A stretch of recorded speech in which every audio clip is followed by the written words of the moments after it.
عثمان عاجز صاحب ڈیرہ اللہ یار سے پوچھتے ہیں، مولانا صاحب آج کل جو ٹرانسجنڈر کا مسئلہ چل رہا ہے جو کہ ہماری اسمبلی میں بل پیش ہوا ہے، اس کی حقیقت کیا ہے؟ بھائی دیکھیں، یہ ٹرانسجنڈر جو مسئلہ آج کل واقعی نیٹ پر بھی اس کا بہت ایشو ہو گیا ہے کہ ہماری اسمبلی کے اندر یہ بل پاس ہو گیا ہے۔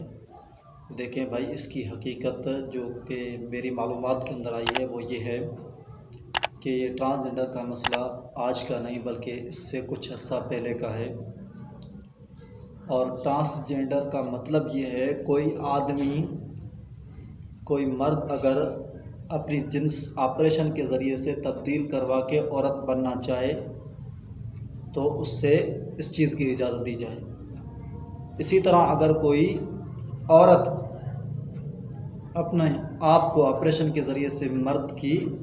جنس میں لائے تو اس کو اس چیز کی اجازت ہو۔ اسی چیز کا نام ٹرانسجنڈر ہے، یعنی اپنی جنس تبدیل کرنا، ٹرانسفر کرنا۔ تو حقیقت یہ ہے کہ آج سے کچھ عرصہ پہلے جب علی سلیم نامی ایک شخص تھا جس نے نیا ڈراموں کے اندر اپنے آپ کو زنانہ کے روپ میں پیش کیا، اس نے عورتوں کی طرح لمبے لمبے بال بھی رکھے، ناخن بھی بڑے رکھے، اسی طرح اس نے عورتوں والا روپ اختیار کر لیا اور اس نے جنسی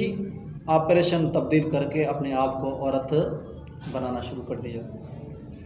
اب اس نے عورتوں کی طرح جب روپ اختیار کر لیا تو اس کو یہ روپ اچھا لگا اور اس نے اپنا نام بھی عورتوں والا رکھا۔ اسی طرح یہ کام چلتا چلا، جب اس کی تھوڑی سی شہرت ہو گئی تو اسی طرح ہمارے ملک کے اندر اسی نے اپنے چینلز پر کچھ ایسی باتیں ایوان تک پہنچائیں کہ ہمیں اس چیز کا ملک کے اندر اختیار دیا جائے، جس طرح دوسرے ممالک میں، یورپ ممالک میں، امریکہ وغیرہ میں، وہاں پر اس چیز کو بالکل اجازت دی گئی ہے کہ کوئی بھی مرد اگر اپنی جنس تبدیل کر کے عورت بننا چاہے تو اس کی اجازت ہے، اس کو عورتوں والے حقوق ملنے چاہیے۔ اگر کوئی عورت اپنی جنس تبدیل کر کے مرد بننا چاہے تو اس کو مرد والے حقوق ملنے چاہیے۔ اور تو اس سے بڑی خطرناک بات یہ ہے کہ دوسرے ممالک کے اندر لوگ انسان بھی اپنے آپ کو بننا پسند نہیں کرتے، بلکہ وہ کتے، شیر، بلی وغیرہ جیسی شکل کرنا اپنی پسند کرتے ہیں۔ چنانچہ اب بھی وہاں پر ایسے واقعات ہو رہے ہیں کہ وہاں پر لوگ شیر جیسی کھال پہن کر شیروں کی طرح گھوم رہے ہیں، شیروں کی طرح پھر رہے ہیں جنگل کے اندر۔ وہاں پر کچھ لوگوں نے کتے جیسی کھال پہن کر خود کو کتا بننا پسند کیا ہے، انسان بننا ان کو پسند نہیں۔ تو پاکستان کے اندر بھی اسی شخص نے اسی طرح اپنی بات اسمبلی کے اندر، ایوان کے اندر پہنچائی کہ ہمارے ملک کے اندر بھی اس چیز کی اجازت ہونی چاہیے۔ تو یہ نواب شریف کی حکومت تھی تو اس وقت یہ بل پیش آیا تھا، تو اس بل کو ایوان کے اندر لایا گیا تھا لیکن منظور نہیں ہوا۔ پھر آہستہ آہستہ پی ٹی آئی کے دور کے اندر اس بل کو پاس کیا گیا، ایوان کے اندر یہ بل پاس ہو گیا۔ جب یہ ایوان کے اندر بل پاس ہو گیا تو ابھی جو ہماری حکومت چل رہی ہے اسی حکومت کے اندر اس بل کو لایا گیا کہ ٹرانسجنڈر کی اجازت ہو۔ لیکن حقیقت یہ ٹرانسجنڈر پھر ہمارے علماء نے، ہمارے قائدین نے، خصوصاً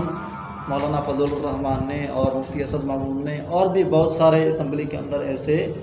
کما حقہ کے لوگ موجود ہیں جو حق ہمیشہ زبان پر جاری رکھتے ہیں، انہوں نے اس چیز کی ڈٹ کر مخالفت کی اور اس بل کو واپس کروا دیا۔ ہمارا یہ ملک ہے پاکستان، جس کی بنیاد لا الہ الا اللہ پر رکھی گئی ہے، تو اس ملک کے اندر وہی ہوگا جو اسلامی نظام کے مطابق کام ہوگا، جو اسلامی تحت کام ہوگا اس کام کو کیا جائے گا۔ تو عثمان عاجز صاحب کا یہ سوال تھا جو میں نے آپ کے سامنے وضاحت کر دی کہ ٹرانسجنڈر کا جو مسئلہ، بہت سارے لوگ یہ کہہ رہے ہیں کہ ٹرانسجنڈر اس چیز کو کہتے ہیں کہ مرد مرد سے شادی کرے، عورت عورت سے۔ یہ کس طرح ہوتا ہے بھائی؟ جب جنس تبدیل ہوگی تو پھر اس کو اختیار دیا جائے گا۔ اب کوئی خدا نخواستہ مرد نے اپنی جنس آپریشن کے ذریعے سے تبدیل کروائی، عورت بن گیا، تو اب اس کا اختیار ہے کہ وہ کسی مرد سے شادی کر لے، پھر وہ اس کا کارڈ بھی جو بنے گا عورتوں والا بنے گا، پھر جو اس کا دفتر کے اندر کسی جاب کے اندر ڈیوٹی لگے گی تو عورتوں کے ساتھ لگے گی، کالج کے اندر اگر پڑھے گی تو یونیورسٹی میں عورتوں کی کالج کے ساتھ پڑھے گی، حالانکہ تھا مرد لیکن اس کی جنس تبدیل ہو گئی۔ کس طرح تبدیل کی؟ آپریشن کے ذریعے سے۔ تو یہ تب ہوگا جب بندہ اپنی